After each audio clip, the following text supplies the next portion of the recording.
Welcome to episode 120 of Southern Gospel Now. I'm Greg Goodman, and this is your update of things going on in Southern Gospel music.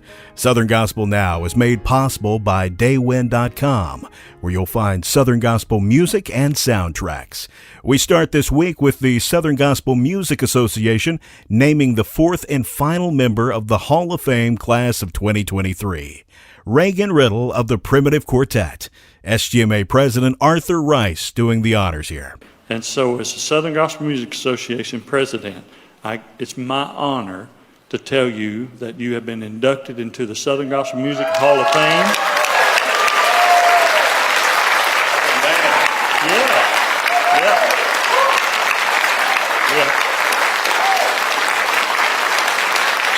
Now this is just for you to take home and just to commemorate that. And we appreciate your years and your faithfulness through the years. We don't exalt the man, we exalt God using the man. Amen. That's right. And his faithfulness, and we appreciate you and love you.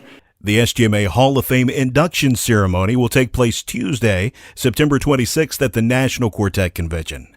We're saddened to announce the passing of longtime Singing News columnist Roy Pauly. Roy Pauly's gospel music history has been a feature in Singing News for over 40 years. Each month, Roy would give us background on a historical member of the Southern Gospel community and would include a drawing that he had done of that individual. Mr. Pauly passed away Saturday, August 12th, after a months-long battle with cancer.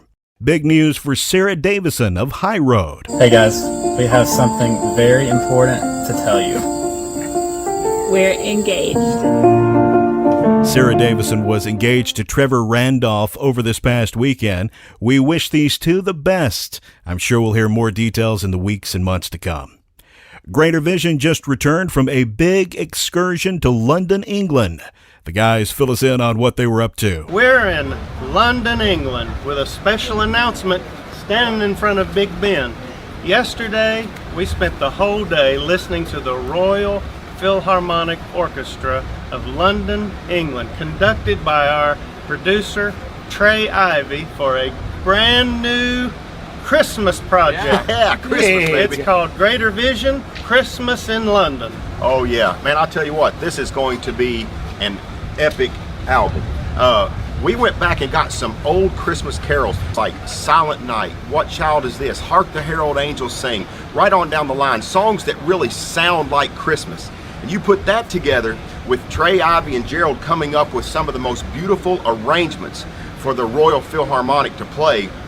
It's incredible, and we can't wait for you to hear it. Yeah, and of course all of this took place at the world famous Abbey Road Studios. Yeah. And artists that you've heard, all of the famous artists, have recorded there. Here's a little bit of the Royal Philharmonic Orchestra in action on the forthcoming Christmas project.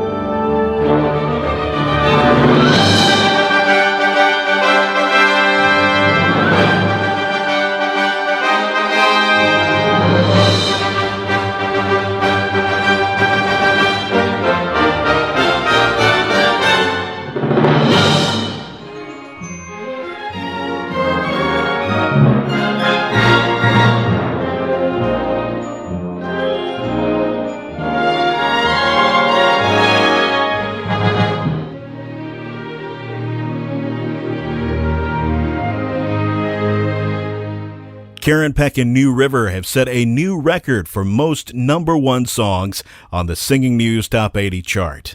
Their song Dance will be #1 on the October chart, solidifying this achievement. Karen Peck Gooch comments. We're just like everyone else. We've been out here working hard, just plowing the roads and praying for the Lord to send the right songs at the right time. And so when I think of where God has us now, this has taken a team of people to get us to where we needed to be. And the Lord placed the right people just at the right time, just like He placed the right songs at the right season in our lives. I'm incredibly grateful for Daywin Music, also for the writers that have helped me get the songs to where they need to be. And also just for the Lord allowing us to do this has been over and beyond anything we could have ever imagined. So to say that we're grateful, it doesn't even express our hearts and our gratitude to the Lord for allowing us to sing great songs, but to spread the good news of Jesus Christ to a lost and dying world.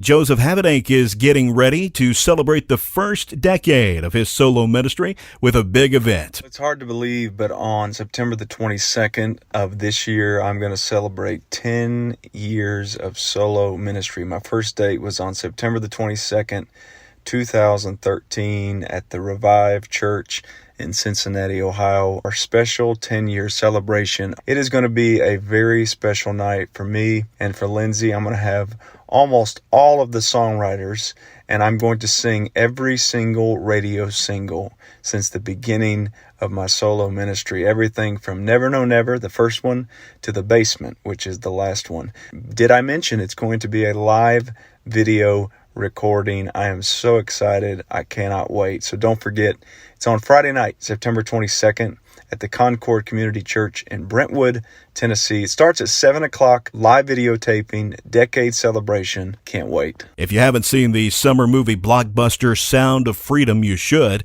It is a powerful and important film.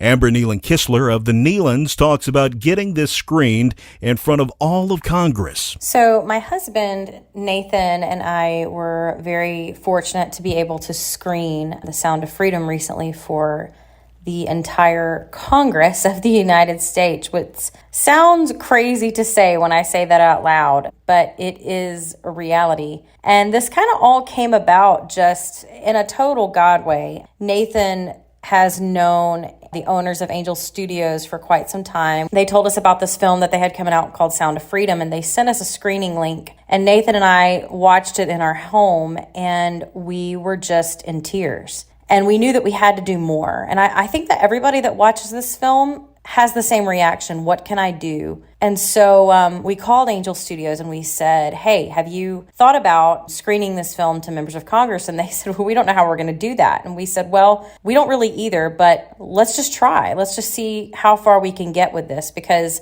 as you know, if you can screen a film for the entire Congress of the United States, those are our lawmakers. And Nathan and I just felt like, we aren't going to be the people on the front lines who are saving these children.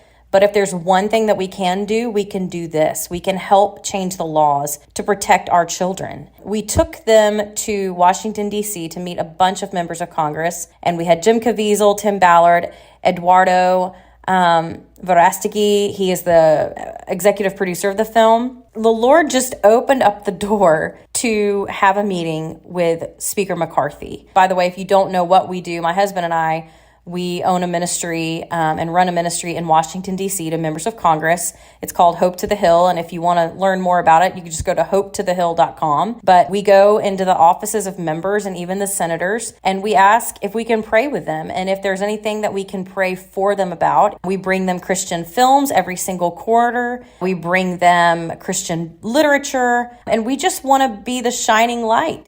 Absolutely amazing. Hopefully this will lead to further legislation aimed at curbing child trafficking. Taking a look at the Power 50 weekly chart, Greater Vision makes it 3 weeks in a row at number 1 with their song Think About There. That's our report. If you missed any of our other 119 episodes, you can find them wherever you get podcasts or listen at southerngospelnow.com. Southern Gospel Now is brought to you by southerngospelprizes.com, where currently you can register to win tickets to the National Quartet Convention. Details at southerngospelprizes.com. I'm Greg Goodman. Thanks for listening. Love your neighbor. And I'll see you next week with another edition of Southern Gospel Now.